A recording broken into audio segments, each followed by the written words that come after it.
Maybe I was not taking well of my teeth. I ate a lot of sugar, but I also was in a mountain climbing accident that I believe I got some damage done to my teeth.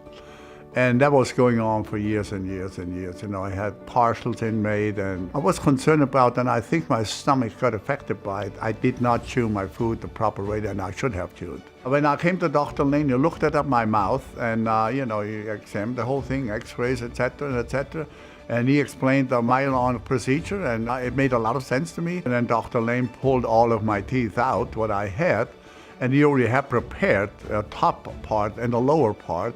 And I have 6 implants at the top and 6 implants at the bottom, and it was all prepared, and he put it in, screwed it on, and I walked out with a smile. I know that he can do it, but I never thought it could happen the same day. All the way from Dr. Lane, all the way to all the other helpers, even to the office, how they answer the phone, give you the confidence that they're taking care of you. Since I had my Myelon procedure done, those things disappeared overnight. The worriness that I'm saying, how do I look?